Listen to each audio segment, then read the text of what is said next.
Bastien Nivet, bonjour. Bonjour. Vous êtes enseignant-chercheur en géopolitique et en sciences politiques à l'EMLV, l'école de management Léonard de Vinci, et on va évoquer ensemble l'importance pour les managers d'avoir aujourd'hui une culture européenne et plus largement des notions de géopolitique. Alors, cette remarque, pour commencer, on peut s'étonner quand même, puisque la géopolitique, ça ne fait pas partie des outils qui servent directement aux managers, comme le marketing, la finance ou encore le contrôle de gestion. Alors, pourquoi c'est important aujourd'hui, pour être performant dans l'entreprise, d'avoir ces notions de géopolitique ?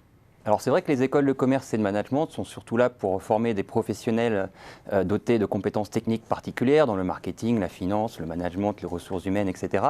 Mais plusieurs épisodes ces dernières années ont fini de convaincre, pour celles et ceux qui n'étaient pas encore, de la nécessité de doter leurs managers, leurs cadres, d'une compétence européenne ou géopolitique. Parmi ces épisodes, on peut citer par exemple la crise économique, financière et bancaire après 2008, qui a conduit les institutions européennes, par exemple, à mettre en place un certain nombre de mesures réglementaires auxquelles les entreprises, les banques ont dû s'adapter.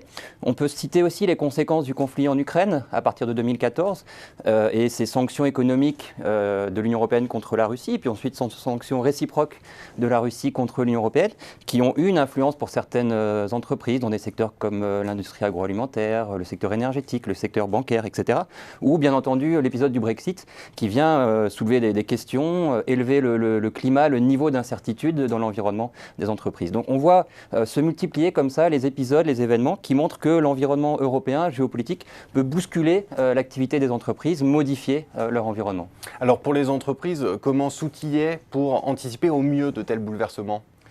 Alors évidemment, les entreprises, selon leur secteur économique, selon leur taille, ne sont pas toutes dotées des mêmes capacités d'anticiper, de prendre en compte, de réagir, de gérer ces inconnus, ces incertitudes, ces défis liés aux évolutions de l'environnement européen ou géopolitique. Pour ce qui concerne les grosses entreprises, les multinationales, celles-ci ont la capacité, et le font dans la plupart des cas, de se doter de compétences internes, soit de services d'analyse économique, soit au sein de services juridiques, et bien de développer des compétences, de mettre des individus, des ressources humaines, si on peut dire, sur ces questions-là, qui sont chargées de suivre, par exemple, l'évolution de l'environnement réglementaire européen, l'évolution de la question des sanctions internationales, ou de faire un peu de la prospective géopolitique. Pour des PME, la situation est différente. Celles-ci n'ont pas forcément la capacité, le potentiel, pour mettre des cadres, des dirigeants sur des fonctions dédiées. Alors, dans ces cas-là, il est peut-être d'autant plus nécessaire pour ces entreprises de posséder dans leurs équipes des cadres, des managers qui sont eux-mêmes dotés d'une culture, d'une attitude de veille sur ces questions européennes géopolitiques. Et puis l'autre possibilité pour ces PME, la plupart d'entre elles ont soit un syndicat, soit un groupe d'intérêt auquel elles appartiennent, qui les représentent, qui peuvent leur fournir aussi des éléments de compréhension, voire être un soutien face à certaines crises. On pense par exemple, ces jours actuels, quand on regarde les débats sur le glyphosate à Bruxelles, on voit que les agriculteurs ne sont pas des analystes des questions européennes ou de veille stratégique, même si la plupart d'entre eux ont une très bonne connaissance des questions européennes. Mais les syndicats agricoles, on le voit, permettent aux agriculteurs d'avoir des informations, des éléments de compréhension, et puis évidemment jouent aussi un rôle de relais, de lobby, de représentation d'intérêts des agriculteurs. Et en ce qui concerne les futurs managers, au hasard, vos étudiants à l'EMLV, comment est-ce qu'on les forme à cette culture européenne et géopolitique ? Alors, il n'y a pas un modèle ou une solution qui serait universellement valable, mais les écoles de commerce et de management ont le choix entre plusieurs hypothèses, plusieurs possibilités.